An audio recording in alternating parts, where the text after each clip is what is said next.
I'm Ben Miller, 62, Westerville, Ohio. I fix old engines, label my folders, and keep receipts like they're a religion. Today is Father's Day. I set the table. I roast the chicken. I tell myself, family is worth the trouble. Ava, my daughter, arrives 10 minutes late with her husband and a smile that doesn't reach her eyes. She's dressed like an Instagram reel. Perfect hair, perfect nails, perfect contempt she thinks I can't feel. She slides a crumpled rectangle across my tablecloth. Happy Father's Day, Dad, she sings. If you win, remember half is mine. I smooth the paper with the side of my hand. A $2 lottery ticket. The ink bleeds a little. My name does not appear anywhere on it, but the insult does. Before I can answer, she pivots to her father-in-law, Richard Hale. He stands, practiced posture of a man who's never worried about overdraft fees. Ava produces an elegant navy box. Satin ribbon, magnetic clasp, the kind of packaging that doesn't know what a coupon is. Richard, she beams. For everything you do for our family. He opens it. 2 cruise tickets, Mediterranean, first class, 12 nights. I can see the price tag on the itinerary, $13, 0xx. It's not discreet, luxury never is. Richard laughs that rich, satisfied laugh. Now this is a proper gift. My throat tightens. I smile anyway. I was raised by people who taught me to cork the anger and call it grace. Very thoughtful, I say. Ava winks at Richard, then glances back at me. Dad, yours is fun too. Don't be so serious. That's how toxic people do it, hurt you, then tell you you're sensitive. Gaslighting with glitter. We sit. Forks scrape china. My grandson asks for more bread. I pour iced tea like none of this is happening. Richard taps the tickets. We'll make memories, Ava. Tell the captain we prefer a quiet table. Ava laughs. Of course. Oh, and Dad. She lifts her phone, thumbs moving. I put together tonight's expenses. I'll text you the total for reimbursement. Family tradition. My phone buzzes under the table. Ava. Venmo request. $487.19. Father's Day dinner and gifts. Ava. Also renewed your Costco plus cloud storage. You're welcome. I stare at the screen. My boundaries are a collapsed fence. I taught her to be kind. I trained her to treat me like a wallet. That's the difference between love and being an enabler. Same hands, wrong line in the sand. Dad, Ava chirps. The voice she uses when she's narrating her own kindness. You still haven't updated the will since Mom passed, right? We should make sure things are streamlined. It's messy if stuff ends up in probate. Richard's attorney can help. We can modernize your bank accounts while we're at it. Modernize, I repeat. That code for put your name on everything? She laughs like I made a joke. Relax, it's family. There it is again. The most abused word in America. Richard clears his throat, magnanimous. Ben, you've raised a confident woman. She takes initiative. I look at my plate and see receipts. Tuition, first car, grocery runs, night shifts. How many 16-hour days does it take to buy a 12-night cruise? I'm good with my accounts, I say. And my will. Ava rolls her eyes so hard the room tilts. Okay, narcissist, she mutters under her breath, like the internet taught her a new slur and she's dying to use it. Excuse me? She smiles big. I said minimalist, Dad. Your house. You know, minimal. Gus, my friend who runs Maple Diner, once told me. When people show you their values, it's cheaper to believe them early. I believed in potential instead. I stand to clear plates. Ava's phone dings again. She glances down, then smirks at me. Ava, email forwarded. Royal Meridian Cruises, confirmation, $13, 0xx. Subject, Bon Voyage, Mr. Hale. From Premium Travel Services. Paid with 1126 Miller check-in. My stomach drops through the floor. 1,126 is my account. The one she had emergency access to 10 years ago. The one I never revoked because grief makes you sloppy. Ava, I say, voice steady like a new gasket. What card did you use for Richard's gift? She blinks slow, buying time. Our family card. That's not an answer. She leans back, crosses her arms. Dad, don't be dramatic. You never spend money on yourself. It was sitting there. We'll settle up later. Is that what we call it? I ask, using my account without permission, settling up later. Richard's smile falters. The air thins. Ava stabs a green bean. It's family money. And stop with the guilt trip. The cruise is an investment in relationships. My jaw tightens. Put it in writing. What? She laughs. Are you seriously? You want written evidence for a family gift? Yes. She waves a hand. You're being paranoid. This is why we can't have nice things. You hoard, and then make me the bad guy when I try to elevate this family. That's the script. I steal. You apologize.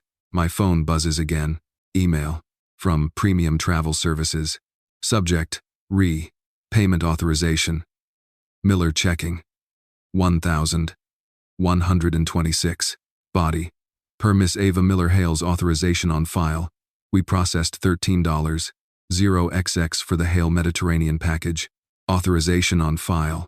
My tongue goes dry. Since when? I ask. Do you have authorization on file for my checking account? Ava shrugs, blade sharp. Since you added me years ago, after Mom. Remember? Durable POA draft? I handled your subscriptions, your bills.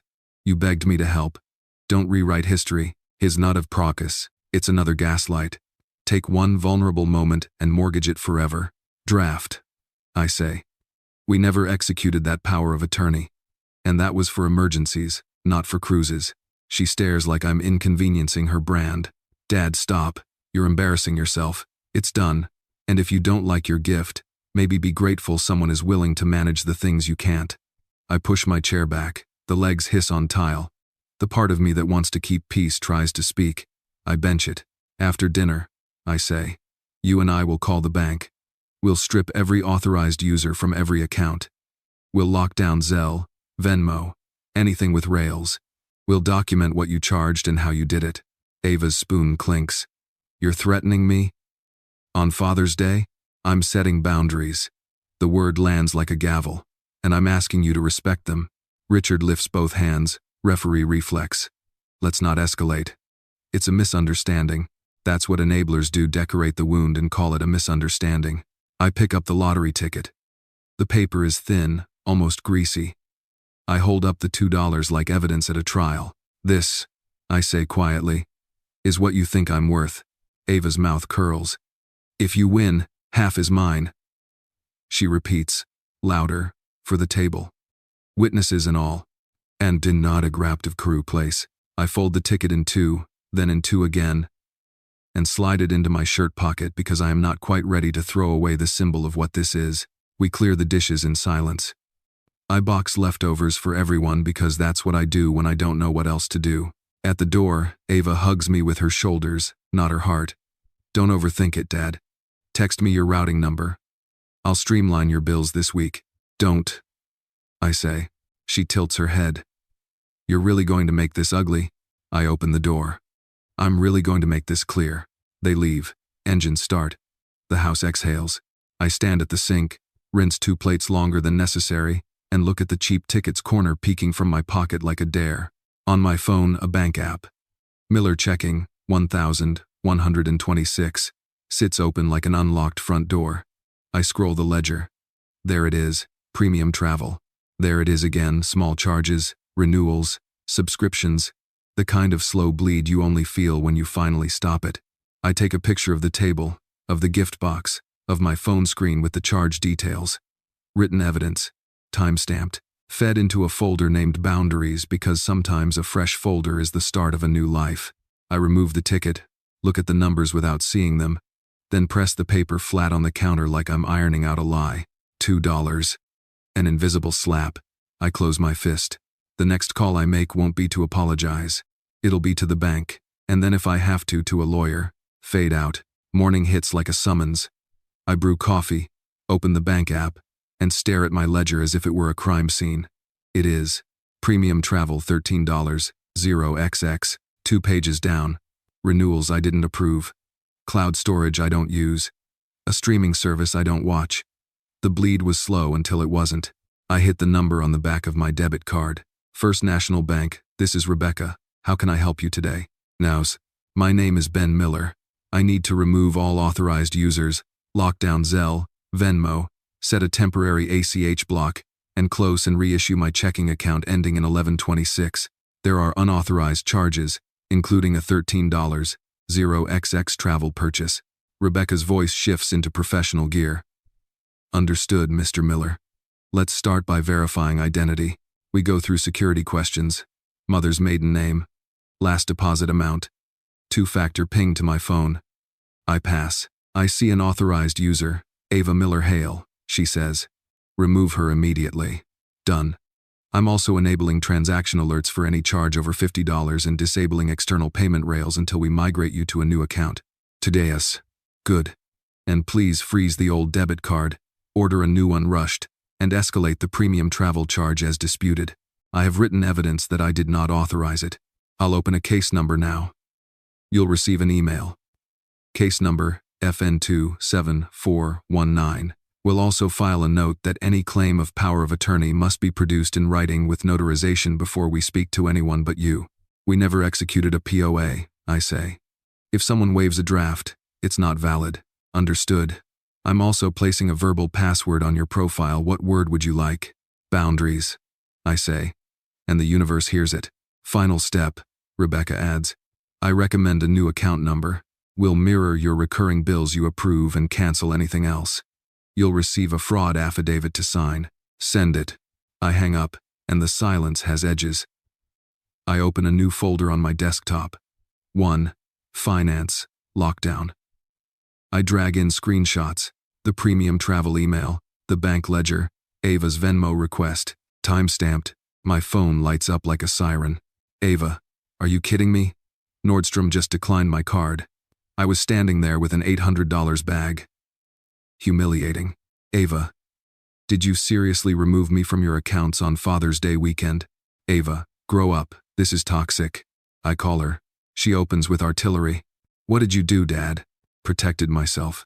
You're gaslighting me. You begged me to help after Mom died. I took over your subscriptions, your bills, your everything. I gave you my time. The cruise is family money. It's my account. I didn't authorize it. My account, she scoffs. You're impossible. You'd let money rot rather than build legacy. Richard teaches us how to elevate. You teach us fear. Richard teaches you optics. You teach yourself entitlement. You sound like a narcissist, she snaps, flipping the script. Making this about control. I stare at the wall like it owes me an answer. Listen carefully. I've removed you from every account. I filed a dispute. Any future access will require written authorization from me, notarized, witnessed, and filed with the bank. No more verbal favors. No more common. It was just sitting there. She laughs a sharp, bright blade. Wow. You're going to punish me because I made your life easier? Newsflash. Family money should benefit the family. My hand is steady now. Family doesn't mean ownership. It means consent. Keep this up, she says, voice dropping to ice, and I'll give people the full story. You're not the sweet old mechanic. You're stingy, paranoid, and cruel. Watch how fast this town picks a side. There's the threat. There's the brand. Pick any side you want, I say. I'm picking mine. She hangs up. The silence returns, heavier. I write an email to myself. Yes, to myself because paper beats posts. Subject, record of events, unauthorized access. Body, June 15, 8:12 a.m. Discovered premium travel, $13, 0xx charge, June 15, 8:34 a.m. Called FNB, removed authorized user, froze card, initiated dispute. Case number FN27419, added verbal password boundaries, requested new account number, fraud affidavit inbound. Attached, screenshots, email, ledger, Venmo. Note, no executed POA exists. I attach everything. IBCC, the future version of me who refuses to forget. The house is too clean. Grief likes clutter. Clarity likes empty counters. I open the drawer, take out the lottery ticket, and lay it flat. The numbers mean nothing. The symbol means everything. Was I enabling this? I ask the room. Was I the enabler who taught my daughter that love and access are synonyms? My voice doesn't echo. It lands. I grab the ticket, crush it tight, and walk to the trash can. The lid opens with a soft hiss. I drop the paper onto coffee grounds and orange peels. It lands with a sound I feel more than hear, an invisible slap, return to sender. I wash my hands. I change my online banking password to something mean and long. I enable two-factor on everything with a balance. I set credit freezes at the bureaus because I'm done using trust as a shortcut. My phone pings email from First National. Your account migration is in progress. New account ending 3094. Case number FN 27419 remains open. Fraud affidavit attached. Please print, sign, and notarize. I print it. Pen scratches paper. My signature looks like a line in the sand. The kettle clicks. I pour hot water over tea and watch steam lift like a benediction. Across the room, the trash can sits quiet, the ticket buried. I let it stay buried, because symbols don't pay bills, and boundaries don't enforce themselves. I open a fresh note on my phone. To do. Notarize fraud affidavit. Replace all auto pays by hand. Inventory. Every subscription. Draft will update with an attorney. No executors who confuse love with power. New safe deposit box for originals. I exhale. For the first time in years, I'm not waiting for someone else to be reasonable. The doorbell rings. I'm not expecting anyone. On my porch is a small envelope. No return address. Inside, a glossy brochure, Royal Meridian Cruises, and a sticky note in Ava's handwriting. Don't be petty. This is what real families do. I stare at the brochure, then fold it once, twice, and slide it into one. Finance. Lockdown with everything else. Let her perform online. I'm building a case offline. Fade to black. By noon, the town knows I'm a villain. It starts with a Facebook post, Ava's profile photo angled just right. Mascara soft. Caption sharpened like a knife. Ava Miller Hale. My father cut me off from our family money after everything I did for him since Mom died. He even humiliated me at Nordstrom card declined over a misunderstanding about a gift for my father-in-law. I'm devastated. Please pray for our family. Number elder abuse sign reverse, number family first. The comments multiply like mold. Kelsey P. Older people get weird about money. Hugs. Trent V. If he's hoarding, that's toxic. Mara L. He always seemed controlling. Richard Hale. Shared. No words, just a share to a network that actually reads things. By 2 p.m. Instagram has a tearful story of Ava in her car. Soft violin in the background. I handled his bills after Mom. He's rewriting history, calling me a thief. I'm just broken. Family share. I refresh once, twice, then stop because self-harm can be perfectly legal. The neighborhood app lights up. Maple Watch admin. Let's keep things civil, folks. Reminder. Defamation is a thing. Anonymous. You all don't know the real Ben. He's cheap. Mrs. Patterson. Kindly. Ben mows my lawn when my hands hurt. He's not cheap. Bless you, Mrs. Patterson. You don't know how expensive that sentence is to write. I shut the laptop and head to Maple Diner because when your house is on digital fire, you go somewhere that smells like pancakes and disinfectant. The bell over the door jingles. Gus wipes his hands on a towel and nods me to the corner booth. Coffee? Please. He sets the mug, leans in. I saw the mess. Sit tight. Eat. Then we talk. My hands wrap the heat like it's a life preserver. She's turned the internet into a courtroom, I say. Gus grunts. Good news. The internet is terrible at court. He slides a napkin toward me. On it. Paper is greater than posts. I huff a laugh. I've got case number FN 27419. Screenshots. The email from Premium Travel. And her Venmo request.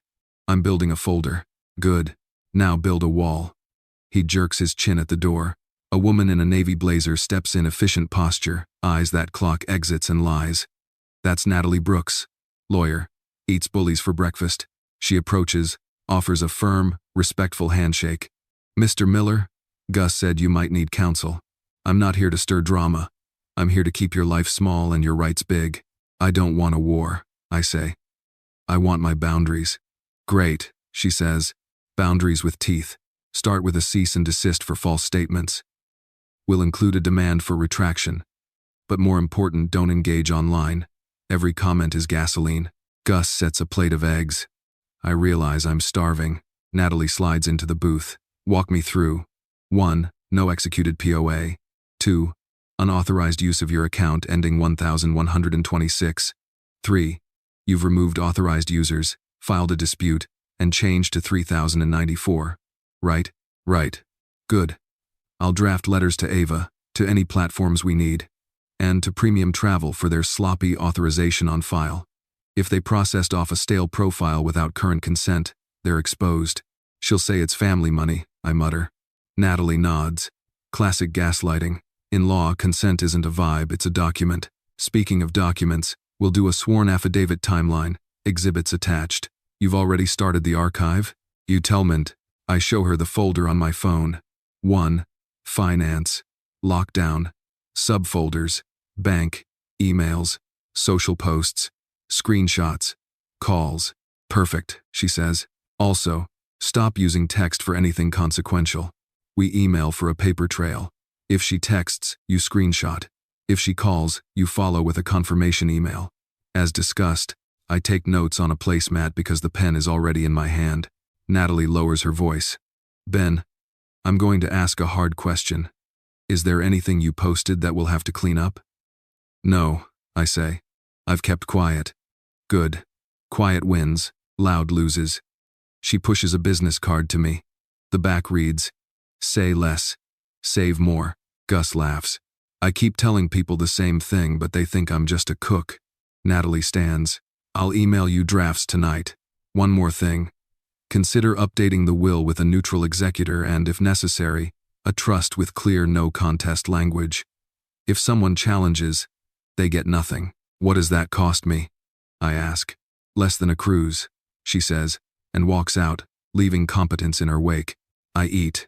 The eggs are warm and unconflicted. Gus tops off my coffee. You okay? I'm furious, I say. And I'm done being the enabler. He nods like a pastor who just heard a confession. Good. Be done. Back home, my phone buzzes itself into a seizure. Ava, public post. He cut me off, then lawyered up against his own daughter. This is cruelty, not boundaries. Eric Hale. LinkedIn. Witnessing reverse elder abuse is tragic. When wealth breeds paranoia, families fracture. DM from unknown. Channel 6 wants comment on the lottery ticket post. Lottery? I freeze. Did she just add that angle? I open her new post. There's a casual photo of my kitchen. Caption. Remember the $2 lottery ticket I gave him? I said we'd share. He said mine. I guess character shows when money's involved. Comments blaze. Gina R. He's taking half of your hypothetical winnings? Kylie S. Even if you win, it's family. Share. Mrs. Patterson. Let's not speculate about hypothetical money. I close the app. Hypothetical money is the loudest kind. An email lands from Natalie. Subject. Drafts attached. Cease and desist plus platform notices. Body. Ben attached R1C and D. False statements. 2. Request for takedown to platform citing defamation per 2S. 3. Letter to Premium Travel, demanding transaction logs and basis for authorization on file. Please review for accuracy. Do not send yourself. I'll courier and file electronically from my office to maintain chain of custody. NB. Attached PDFs. Letterhead crisp enough to cut. A text from Ava pops like a firecracker. Ava. A lawyer? Against me? You're a monster. Ava. Take this down before it gets ugly. Ava. You'll regret this. I don't reply. I forward to Natalie with a single line. Received. Preserving. I make tea. I clean the counter that doesn't need cleaning. I sign Natalie's engagement letter electronically and transfer her retainer with the satisfaction of a man buying a lock for a door he plans to use. Dusk settles. I don't turn on the lamps. Instead, I flip on the TV for background noise, anything but the comments section. News, baseball, a cooking contest.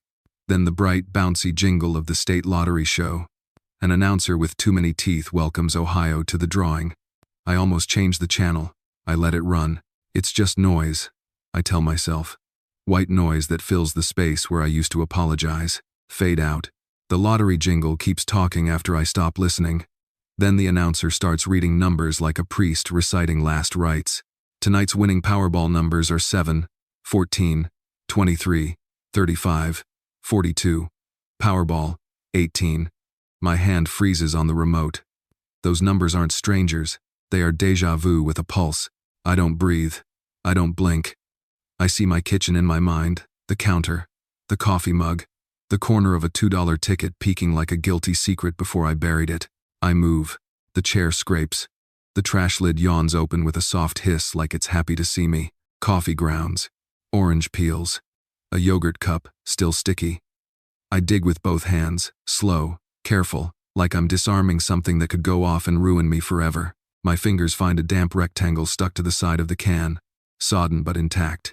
I lay the ticket on the counter. The paper is soft as a wet leaf. I fight the urge to rinse it. I remember a story once about tickets and ink bleed, and instead blot gently with a clean paper towel. Do not rub, do not smear. I slide it between 2 pages of a cookbook to flatten it without pressure. I read the numbers. 7, 14, 23, 35, 42, PB 18. Perfect match. The room narrows. Sounds get thin and far away. A laugh bubbles up and dies in my throat.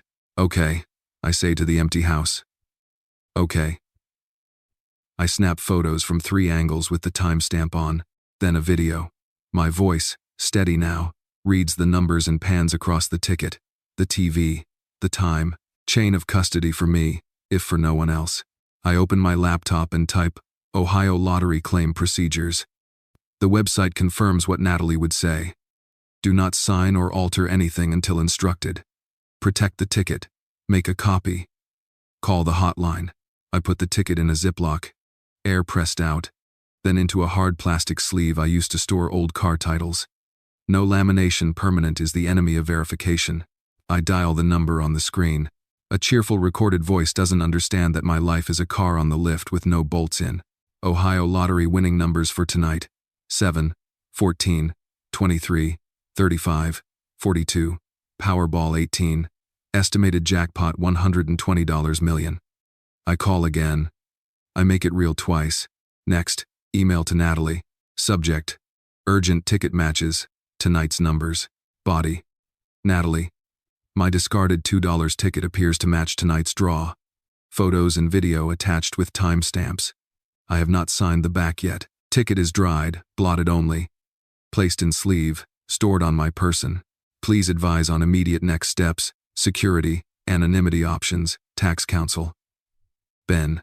I attach everything. ICC the folder 1. Finance, lockdown because this belongs there with the other truths. I put on shoes. I lock the front door. I unlock it. I lock it again. I feel ridiculous. And also like a man who just found a live wire in his kitchen. My phone buzzes. Natalie replies in minutes, no fluff, just a checklist. NB. 1. Do not sign the ticket yet. 2. Keep it on you. 3. Tomorrow, we go in person to the Lottery Commission, request verification pathway. Ask about claim as trust for privacy. I'm calling a CPA divided by a state attorney I trust. No pun. 5. Do not discuss publicly or with Ava. 6. If you must store overnight, put it in a fireproof safe you control. Otherwise, keep it on you. I write back. Understood. Ticket on me. Not telling anyone. And then I do what every nervous human does. I check again. The numbers are still the numbers. My eyes burn. But they're not lying. A thought slams me. Ava's post. She floated the ticket online earlier, casual as gossip. If she hears I actually won, she'll turn the volume to 11. I picture narrative Ava. I said we'd share witnesses and all. No, not today. I slide the ticket into my wallet in the ID window so I can see the corner without opening it, and tuck the wallet in my front pocket. I grab a jacket. The air outside is cool in that Ohio way where summer forgets itself after dark. I walk. Not anywhere special, just in a circle around the block to bleed off the adrenaline. Sprinklers hiss. A dog barks. Somewhere a TV laughs at a joke no one will remember tomorrow. I count the steps like beads. By the time I circle back, I'm closer to human. I lock the door again and sit at the table, because that's what my body knows to do when life throws a punch. Sit. Make a list. Fix what can be fixed. List. Commission tomorrow with Natalie. Ask about anonymous claim via trust. Call CPA regarding lump sum versus annuity, withholding, estimated taxes, state divided by local implications. Update will. Discuss no contest clause. Beneficiary clarity. Separate personal divided by charitable buckets before the noise starts. Buy a fireproof safe. Now, I'm looking up safes when headlights cut across my blinds. Too bright, too fast. Tires whisper, then bite. A car stops hard in my driveway, like anger has a brake pedal. My phone lights up with a text before the knock. Ava. Open the door. 4 more vibrations, she's holding the bell. The knock becomes a pounding. My porch light floods her silhouette. Perfect hair, perfect posture, storm for eyes. The ticket warms against my thigh like it has its own pulse. I stand. I check the chain. Not because it will stop anything, but because boundaries are sometimes small in metal and make a click you can hear. I open the door to the length of the chain. Ava's smile looks like it was cut with a laser. Congratulations, she says, voice bright and deadly. I heard you had a very lucky night. Fade out. Ava's smile is the kind people practice in mirrors before they pull knives. Open the door, Dad. We need to talk about our ticket. It's my door, I say, keeping the chain on. And it's late. She leans in, perfume and pressure weaponized. You're not shutting me out. I said at dinner half is mine. We had witnesses. You had an audience, I correct. Not an agreement. Her jaw tightens. You don't want this to get ugly. Get in at the taste. It's already ugly, I say, and close the door gently, like setting down a loaded tool. The chain slides home with a click that sounds like a small victory. My phone rings before my heartbeat calms. Unknown number. I almost let it die, then answer. Mr. Miller? Richard Hale. I believe we should speak in person. Maple Diner, 30 minutes. I picture Richard's cufflinks, his practiced posture, his network. About what? About what I witnessed on Father's Day, he says. And about what's being said online. The line goes dead. I text Natalie. Meeting Richard at Maple in 30, public place. We'll sit facing door. She replies instantly. Good. Order coffee. Say little. I'm 5 minutes behind you. The bell over Maple Diner tings like it always has. Grease, coffee, and safety. Gus points me to the back booth. Richard is already there. Navy blazer immaculate. Hands folded, as if about to bless a meal. Ben, he says, standing to shake. Thank you for coming. I sit. You called me. He nods. Because what's happening online is dishonest. I won't be party to it. He places his phone on the table, screen up. A digital confession. I was at your house. I heard Ava present that $2 ticket as a gift. I heard her say half is mine as a joke. There was no negotiation, no terms, no promise. I will say so publicly. I don't breathe for a beat. Why? Send in the never jobst. A muscle jumps in his cheek. Because truth matters. And because I dislike seeing reputation destroyed to prop up a false narrative. The bell tings again. Natalie slides into the booth beside me like she belongs there. Mr. Hale, she says, professional. Cool. Natalie Brooks, counsel for Mr. Miller. Richard gives a small, respectful nod. Natalie flips open a leather folio. If you're willing to go on record, we'll need a sworn declaration under penalty of perjury stating the facts of that night, what was said, by whom, and your understanding that the ticket was a gift, with no conditions.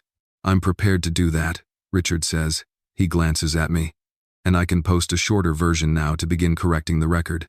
Natalie doesn't blink. You may. Keep it factual. No adjectives, no speculation.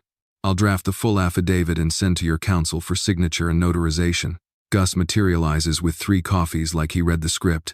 On the house, he mutters. For justice. Richard types deliberately, then reads it aloud. Statement. I attended the Father's Day dinner at Ben Miller's home. I personally witnessed Ava Miller Hale present a $2 lottery ticket as a gift to her father. No agreement to share winnings was made or discussed. Any claims to the contrary are false. Richard Hale. He posts. The screen blooms with notifications. Networks matter when the person at the center tells the truth. Natalie slides a 1-page letter across the table. I've also drafted a cease and desist to Ava regarding defamation, specific posts identified. Screenshots attached. Demand for removal within 24 hours. Next, we'll send platform notices citing their toe and your sworn declaration as corroboration. Richard's eyes flick to me. If it helps, I'll call my general counsel to accept service and coordinate signatures today. I don't like how this is unfolded. I intend to model better. Thank you, I say. 2 words. A small bridge over a deep ditch. Natalie turns to me. Now bend 2 parallel tracks, security and strategy. Go. Security. You keep the ticket on you until we deliver it for verification. No photos posted, no talking. If Ava shows up again, you do not engage. You call me or the police if she trespasses. We document everything. Strategy. We lean into transparency on our terms. The lottery offers a public check presentation or a private meeting. Given the online narrative, we choose public. We don't litigate family online. We bury the lie with facts on camera, backed by Richard's declaration and the commission's verification. Richard nods. Public sunlight, he says. It tends to disinfect. Gus snorts. And it breaks the algorithm. Grander, Natalie continues. We'll also prep press lines. Short, clean, no adjectives. It was a gift. No agreement. Documentation available. We wish the family privacy. If asked about Ava, you say, no comment. If pushed, you say, counsel has the documents. Understood, understood. She adds, parallel legal. We update your will and discuss a trust to claim the prize with some privacy. A no contest clause discourages frivolous challenges. I'll loop in a CPA for lump sum versus annuity, withholding, and estimated payments. We set up a separate account at a new institution for the proceeds. Different routing. No one touches it but you and the trustee. Richard exhales. Something like relief. If it matters, Ben. I never asked Ava to buy that cruise. I would have preferred dinner at the diner and a conversation that didn't cost anyone a month's wages. I look him in the face for the first time without armor. It matters. He stands. Then let's do it right. I'll message my counsel now for the declaration and notarization. When he's gone, I turn to Natalie. Why would he put himself in the blast zone? She shrugs. Maybe because he remembers who he is, or because lies rot the bones, even in expensive suits. My phone buzzes comments under Richard's post, stacking up. This changes things. Thank you for clarifying. Following for updates. Natalie caps her pen. Final note. When the commission calls and they will, you choose public ceremony. We make it boring. Professional. Indisputable. Public? I ask. Won't that pour gas on it? It pours truth on it, she says. Bring a calm voice and a clean paper trail. Let the cameras do what they're good at for once. Gus tops off my coffee. You heard the lawyer. Wear the good shirt. I look at the cup, steady in my hands. For the first time in weeks, the heat feels like comfort, not emergency. Okay, I say. Public. Natalie smiles, small and real. Good. Then let's go win quietly in front of everyone. Fade out. Morning arrives in bullet points. Natalie texts at 7:04 a.m. NB. Meet at Lottery Commission, downtown. Bring ID, ticket unsigned. Phone OFF. We'll ask about claiming via trust. CPA on standby. I put the ticket back in the hard sleeve, in my inside jacket pocket. Wallet in the front pocket. Doors locked, windows latched. Keys feel heavier today. The Ohio Lottery Commission looks like what happens when glass shakes hands with bureaucracy. Polite security. Cold air. Carpet that eats footsteps. Natalie meets me at the entrance. Navy suit. Quiet shoes. Eyes that miss nothing. Deep breath. She says. We make this boring. We pass security. A staffer named Janet ushers us into a private room with a scanner that looks like it can see through lies. Mr. Miller. Miss Brooks. She says, professional warmth. Congratulations in advance. We'll start with pre-verification visual inspection, UV features, positional codes. Please place the unsigned ticket on the tray. I do. My hands don't shake. Not on the outside. She scans. UV marks flare. Microprint behaves. Positional code matches the draw. She nods. The ticket appears authentic. Full verification takes 24-48 hours for jackpots of this size. We'll keep the original in our secure vault and issue you a receipt with a chain of custody number. You'll choose lump sum or annuity after verification. Tax counseling is recommended. Natalie, we're considering a grantor trust to claim for privacy. Is Ohio permitting designation of trust name on public materials? Janet, yes. You can claim as the Maple Street Trust or similar. Some details remain public under sunshine laws, amount, city. But your personal name can be minimized. I sign the intake forms, not the ticket. Janet slides over a laminated card. Do not sign the ticket unless instructed by commission staff. I manage a smile. We read our cards. She prints a chain of custody receipt with a number long enough to be a lullaby. I take a photo of it with the commission's permission and email it to my Finance lockdown folder with the subject line, ticket vaulted. Paper beats panic. Janet folds her hands. Given the interest online, we can offer a public check presentation. It provides clarity and a single media moment. Alternatively, private disbursement. Natalie answers for me. Public, one statement, no Q&A rabbit holes. Then we redirect to the commission press office. Janet nods. Tomorrow, 10 a.m. Outside, we step into sunlight that feels too honest for a weekday. Natalie walks me through the next fork. Decision time, she says. Annuity pays the full jackpot over 30 years, with the first payment larger, then annual. Lump sum gives you a discounted present value now taxed federal, plus state. You'll owe estimated taxes this quarter. Our CPA recommends lump sum for control and investment flexibility, but we'll finalize after verification. Okay. We file the Maple Street Trust today with a basic instrument. You as grantor divided by trustee, successor trustee named, no contest clause in your will, and a separate LLC for investments. We open accounts at a new bank with dual controls. No debit cards attached, only wire with 2 approvals. The plan clicks into place like a transmission done right. Do it. Back home, I make a sandwich that tastes like cardboard and relief. I don't turn on the news. I don't read comments. I put my hands on the table and feel the wood grain like it's Braille for adults. At 2:11 p.m., Natalie emails. Subject: Affidavit. Richard Hale. Executed and notarized. Body: attached. Sworn declaration from Richard Hale. Witness to Father's Day. Notary seal visible. We've filed platform notices and sent a cease and desist to Ava with a 24-hour removal deadline. Next. Prepare a 3-sentence statement for tomorrow. Draft below. Draft. The lottery ticket was a Father's Day gift from my daughter. There was no agreement to share any winnings. I'm grateful to the Lottery Commission for a clear process and ask for privacy as I work with counsel to manage this responsibly. I read it out loud. It sounds like sanity. I iron a navy shirt I haven't worn since a funeral I still talk to at night. Shoes polished, hair combed like habit. In the mirror, I look like a man who can be believed.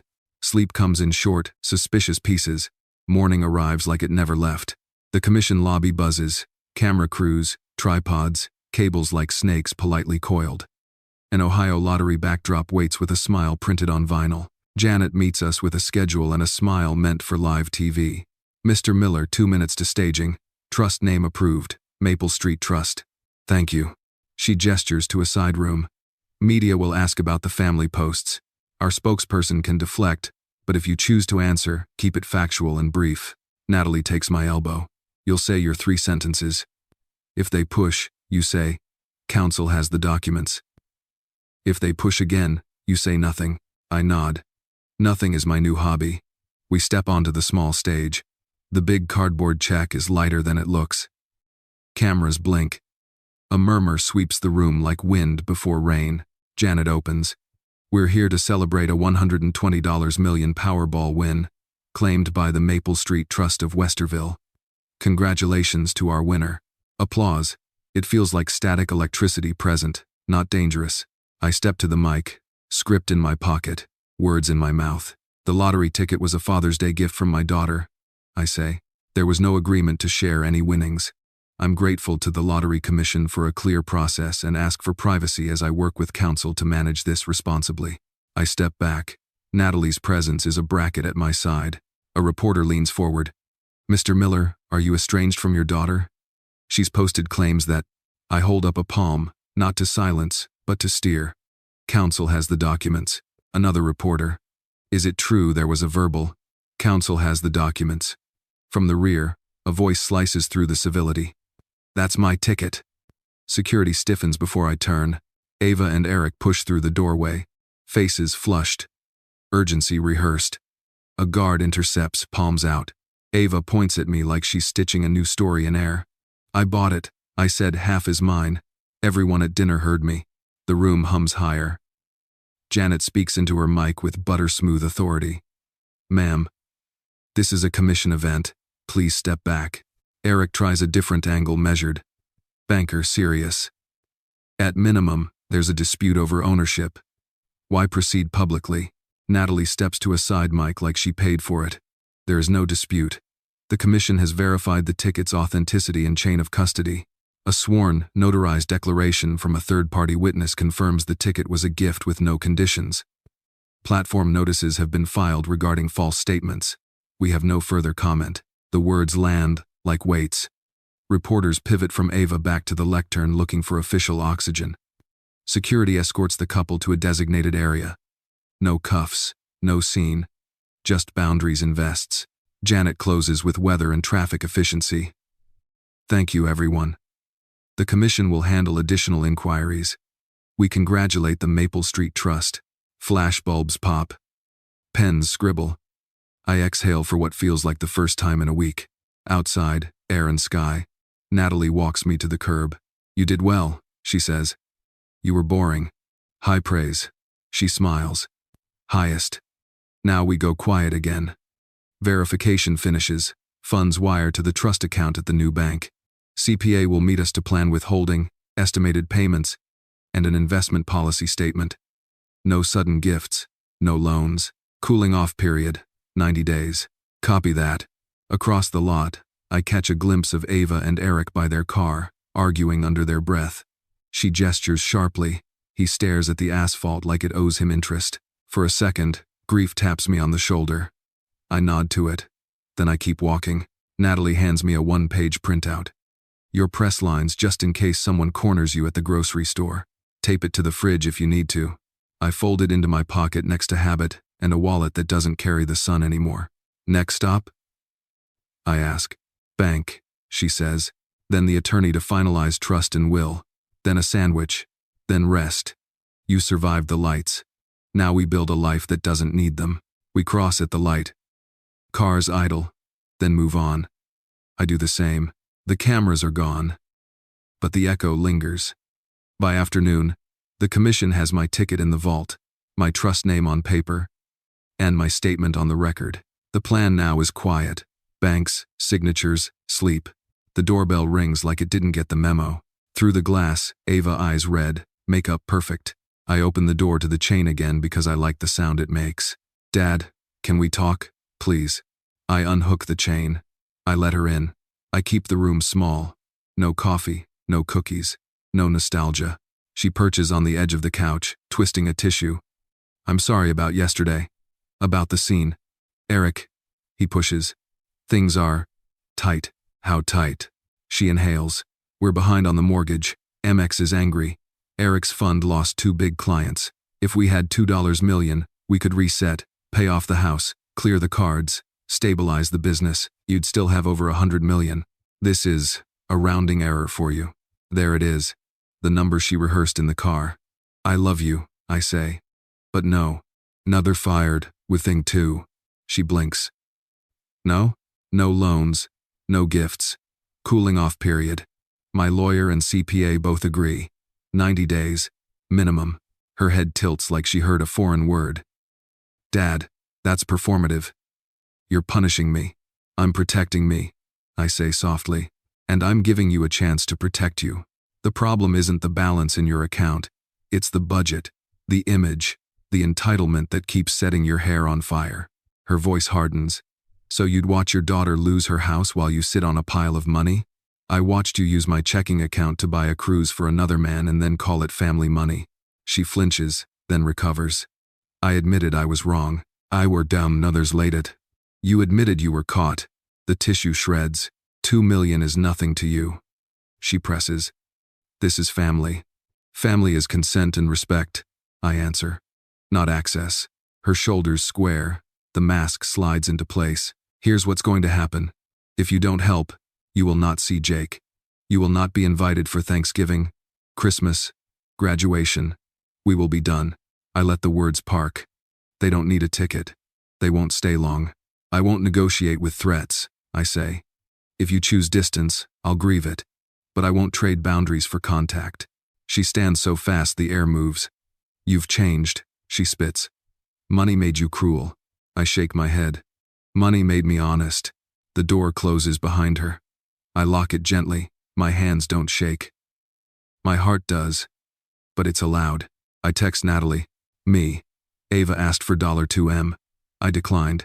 She threatened no contact with Jake and all holidays. Do we need anything legal? She calls immediately. No contact threats or emotional leverage, not legal ones. If she escalates to harassment or trespass, we document and if necessary seek a TRO. For now, you stay silent, you keep your 90-day rule, and you get out of this house. Out. Ben, your address is public.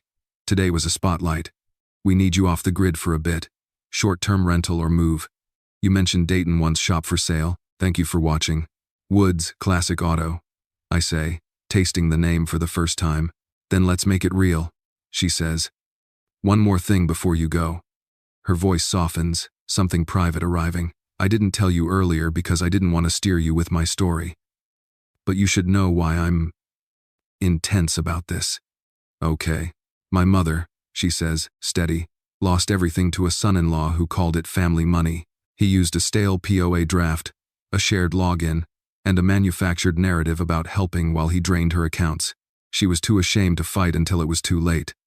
I became a lawyer because I didn't want anyone else to feel that stupid and alone. Silence. Then I find my voice. Thank you for telling me. So when I say cooling off period, dual controls, no verbal favors, it's not theory. She adds. It's bone memory. I hear you. And Ben, you're doing the right thing. It feels like cruelty now because you've spent years being nice instead of clear. But clarity is the opposite of cruelty. We hang up. I stand in the doorway of the room where my wife used to hum while folding towels, and realize this house has been a museum to the slow bleed of my better judgment. Time to shut it down. I open the finance, lockdown folder, and add a new list. Move plan 7 days. Call realtor, as is sale, delayed possession. No open house. Rent short-term in Dayton for 60 days. Schedule shredder service for old statements. Originals to safe deposit box. Transfer utilities and forward mail to P.O. Box. Bank. Open trust accounts at new institution. No debit cards. Wires require 2 approvals. Insurance. Increase umbrella. Add key man for the shop. Estate. Execute updated will with no contest clause. Name neutral executor and successor trustee. My phone vibrates. A final text from Ava. Ava, last chance. 2 million. Today. Or we're done. I type and delete 3 versions of a father's lecture. Then I send 2 words. Me, I'm done. I expect rage. I get nothing. The void is somehow louder. I walk room to room with a box of Sharpies and painter's tape, tagging what goes and what stays. Tools, titles. Photos I actually took, not the ones Ava posted. I pull my wife's recipe cards into a rubber-banded stack and put them in my jacket pocket, where the ticket used to ride. Some things you keep on you until you're safe. At midnight, I sit at the kitchen table for the last time and write an email to myself. Subject. Boundary. Kept. Body. June 18. Declined $2M demand. Threats of no contact recorded. Move plan initiated. Called it what it is. Protection. Not punishment. I sign the trust documents the next morning. The banker at the new institution sets up view-only online access. Wires require my approval and the trustees. No one clicks me into poverty by accident or charm. The realtor texts photos of a cash offer with leaseback, so I have 2 weeks to transition. I accept without staging. I'm done letting strangers tour my grief with coffee in hand. Gus shows up with a pickup and 3 bungee cords that have seen some things. We load boxes. He doesn't ask questions. He hands me a paper bag at the end.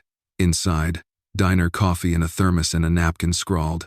Paper is greater than posts. On the way out of Westerville, I stop at the credit union to open a small Dayton checking local bills only. No links, no auto pays. Boring is the point. Boring is freedom. By late afternoon, I'm standing in a cavernous garage off a side street in Dayton that smells like cut steel and second chances. Sunlight bars the floor through high windows. A 1,967 Mustang shell waits like a dare. A man in coveralls, Tom Henderson, wipes his hands and sizes me up. You sure you want all this work, old-timer? I run my palm along the fender. Cold metal, honest edges. I'm sure. He grins. Then sign here. He taps a clipboard. I sign Woods Classic Auto, LLC, like I'm signing a truce with myself. On the drive to my rental, the sky goes pink in the side mirror. My phone stays dark. Somewhere in Columbus, a story about me is running out of oxygen. At a red light, I catch my reflection. Same face. Fewer apologies. I say it out loud so the car hears me and maybe the universe does too. I'm done being nice. I'm going to be clear. Fade out. Dayton greets me with the sound of a rolling door and a wrench clinking into a tray, the kind of music that doesn't ask anything from you except attention and clean hands. Woods Classic Auto opens at 7:30 a.m. The sign is new. The work is not. We inherited 2 restoration jobs from Tom Henderson, a 55 Chevy and a 69 Camaro. I hire Luis 30, surgically precise, D42, transmission whisperer, and Micah 21, hungry to learn and not allergic to sweeping. We do a 15-minute safety brief, a 5-minute parts check, and then we earn our keep. Sound cues, ratchet, click, click, click, compressor hissing, radio low. Nothing toxic, nothing performative. I keep my phone in a drawer. Twice a day I check the Maple Street Trust, dashboard view only. No debit card. Wires require 2 signatures. It's not thrilling on purpose. I signed a cooling off period, and I'm keeping it like a vow. At lunch, I sit on the shop steps with a ham sandwich and respond to Dr. Patel on a video call. How's the guilt? She asks. Quieter, I say. Like a neighbor who moved. Good. Guilt is often a control strategy the other person trained into you. When you stop reacting, they call it cruel. It's just boundaries doing their job. I nod. I used to confuse being nice with being available. Now I'm available to the things I value. Name 3. She says. Honest work, clean books, sleep. She grins.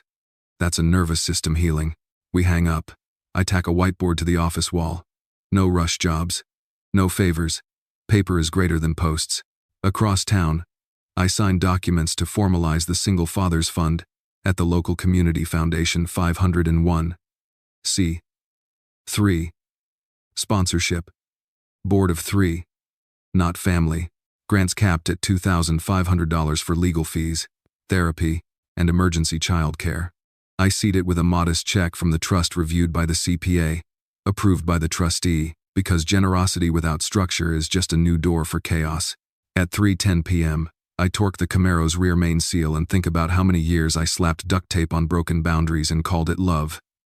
I'm done with that repair method. A bell chimes, not the shop bell, the office.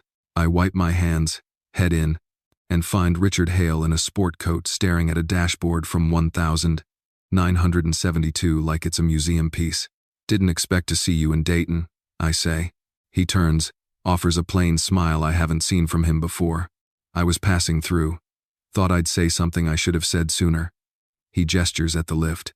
But first, this place suits you. Thank you. He clears his throat.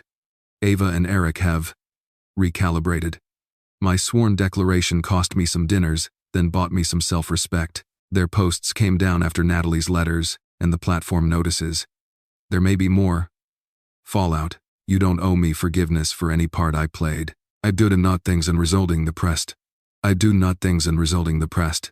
You told the truth when it counted, I say. That's the part I'll keep. He nods, glancing at the Chevy. My father taught me to polish cars by hand, said you learn patience faster with chrome than with people. He slips a card onto my counter. If you ever need parts connections, call. Not leverage help. We shake. His grip is human, not performative. When he leaves, the door shuts with a dignity I can live with. At 5:02 p.m. Natalie emails. Subject. Update. Ava. Body. Ben Ava's attorney filed a notice of voluntary dismissal on the ticket dispute draft complaint. They were floating. No case number.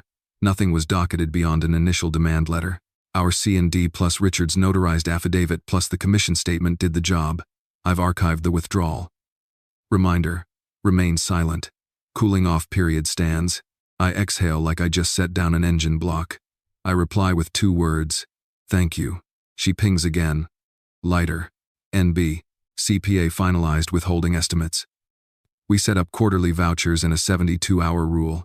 Any outgoing grant divided by gift from the trust waits 72 hours and requires 2 approvals. Your investment policy statement is ready. Boring on purpose. Dinner on me when the Camaro purrs. Boring on purpose. That will be my tattoo and mechanics start tattooing bound spreadsheets. Evening settles. I drive the 55 Chevy around the block to seat gaskets. The V8 talks in low vowels. A neighbor waves. No one recognizes me from a viral post. They just like the color. Back home, 2 rooms above a bakery that opens at 5. I heat soup. Answer 2 emails. One from a parts vendor. One from the foundation's program officer. And then open a plain manila envelope that arrived from the bank. Safe deposit receipts. Inside, a photocopy of what sits in the box. Trust documents. Will. The chain of custody receipt from the lottery. The original ticket is with the commission. But the paper trail sleeps cool and quiet behind steel. That helps. My phone lights once. A text from an unknown number. Heard you moved. Hope you're well. Mrs. Patterson. I smile and type back. I am. Thank you for the lawn comment. She sends a heart. It's not a contract, but it is a kindness without strings. I lock the shop ledger in the file cabinet. Double key. I log today's hours and parts inventory in, inventory out because clean records are anti-gaslight. When lies come, they slip on the floor I swept. Before bed, I write my daily note to myself. Subject. Day 14, systems over storms. Body, shop open, hired well, no debt, trust boring, fund launched. Natalie, dismissal in. Richard, human. Ava, quiet. Me, clear. I put the phone face down. The room hums with the bakery's early prep. Trays, timers, someone laughing. Normal is underrated. Lights out. No rehearsed arguments, no imaginary speeches. Just the steady metronome of a person who finally let clarity replace guilt and structure replace chaos. Tomorrow, the Camaro gets fluids. The fund reviews its first 3 applications. And I'll keep doing the most rebellious thing I've ever done. Live a life that doesn't need applause to be true. Fade out. There's a frame on my office wall that always makes people pause. Inside isn't a diploma or a check. It's a $2 lottery ticket, wrinkled and stained the color of old coffee, floated on acid-free paper behind glass. Under it, a brass tag. Paper is greater than posts. Customers ask why I frame trash. I tell them it's not trash. It's a receipt for the day I stopped apologizing and started being clear. The shop runs like a metronome now. Mornings begin with keys and clipboards, not panic and posts. At lunch, I can hear myself chew. At closing, I lock both tumbler and ledger. And neither argues with me. Every once in a while, someone brings up the story in a careful tone. Were you the guy who? And I give them the 3-sentence version I gave the cameras. The ticket was a Father's Day gift. There was no agreement to share. I'm managing it responsibly.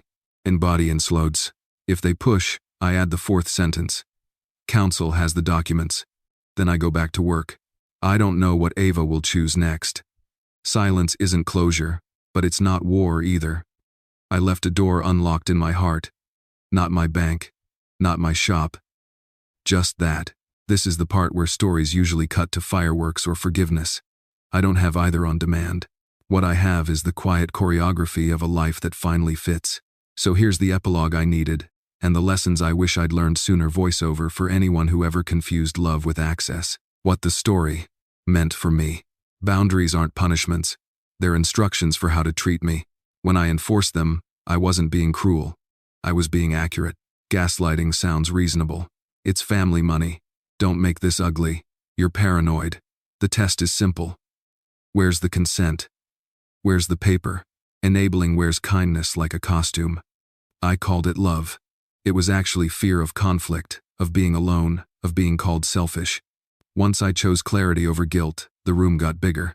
Poetic justice rarely arrives with trumpets. Sometimes it's a dirty ticket coming out of a trash can and a calm witness in a diner. Justice can be loud. Dignity is usually quiet. Practical playbook, U.S. Finance and legal voice of a guy who learned the hard way. 1. Lock down the rails. Remove authorized users from bank accounts you don't actively supervise. Add a verbal password, mine is boundaries, and enable transaction alerts. Freeze credit with the bureaus. Turn on 2FA everywhere. For disputes, get a case number mine. FN27419, and build a folder screenshots, PDFs, emails. 2. Paper beats posts. Don't debate online. Send cease and desist for false claims. File platform notices citing 2S. If someone insists they have a POA, say, show the executed notarized document. Drafts don't move money. 3. Design your future boring on purpose. Use a trust to claim and hold assets. Mine, the Maple Street Trust. Pair it with a no contest clause in the will and a neutral executor. Open new accounts at a new bank, with dual controls and no debit cards attached to significant funds. Adopt guardrails. 72-hour rule for outgoing grants divided by gifts. 2 signatures for wires, and a cooling-off period for major decisions. Document reality. Sworn affidavits matter. A clean paragraph from the right witness under penalty of perjury can collapse a whole circus. Keep a running email to yourself, dates, times, actions taken. The future you will thank the present you for not trusting memory. 5. Therapy isn't indulgence, it's maintenance. A good therapist will help you name the script you've been acting. Enabler, rescuer, scapegoat. When you know the part, you can quit the role. The line that fixed me. Guilt is a control strategy someone trained into you. I traded it for standards. 6. Generosity with structure beats grand gestures. My single father's fund grants max $2,500 with a board, policy, and receipts. It's small on purpose, and it works. If a gift can't survive a policy, it's not a gift, it's a mess with a bow. The quiet ending I owe myself. Some afternoons, after the compressors exhale and the radios go quiet, I lock the bay and walk the floor in a loop. The 55 Chevy gleams, the 69 Camaro breathes, and the shop smells like solvent and second chances. I pass the framed ticket. I remember the hiss of the trash can, the sting of family money, the soft, exact sound of a chain sliding into a door guard. I don't feel triumphant. I feel aligned. People say winning changes you. Maybe. What changed me was losing the script where I keep everyone comfortable and call it love. If Ava ever knocks with a sentence that starts in truth and ends in consent, I'll open the door. If she knocks with a bill and a spotlight, the door stays latched. Both can be love. Only one is sustainable. Before I lock the office, I add a new card to the wall beside the framed ticket. It's not fancy white cardstock, black Sharpie, clarity over guilt, systems over storms, paper over posts. I turn off the lights. The ticket glows a little in the emergency exit sign the way old paper does when it's finally safe. Tomorrow I'll torque something to spec, sign something with 2 approvals, and say no to anything that needs chaos to feel alive. The work will be honest. The bank will be boring. The life will be mine. Fade out. If there's one headline I'd pin to this whole mess, it's this. No is a complete sentence. You don't owe anyone an essay for protecting your peace. The biggest shift wasn't the lottery. It was realizing I'd confused being nice with being available. Boundaries are not punishment, they're instructions. And when a toxic or narcissistic pattern tries to turn your kindness into access, the most loving move for you, and for them, is clarity with consequences. Practical stuff I wish I'd learned sooner. Paper beats posts. If someone's gaslighting you, stop debating and start documenting emails, case numbers, written policies. Separate love from logins. Use boring systems, dual approvals, cooling off periods, no debit cards on serious money. If family balks at structure, that's data. Therapy helped me name the role I was playing, enabler, and retire from it. My mental health didn't improve because people changed. It improved because my standards did. Protecting your peace won't earn applause from those who benefited from your lack of it. That's okay. Peace isn't a performance, it's a practice. Now I want to hear from you. AITA for drawing a hard line and refusing the $2M bailout? What would you have done in my shoes? Have you dealt with an entitled family member who called it family money or tried to rewrite the story? Drop your survival tips, scripts that worked, policies that held. The one boundary you wish you'd set sooner. If you've built a boring by design system that protects your mental health, finance, tech, social, share it. Someone reading this needs a blueprint. Thanks for listening and for keeping the comments a place where clarity beats chaos.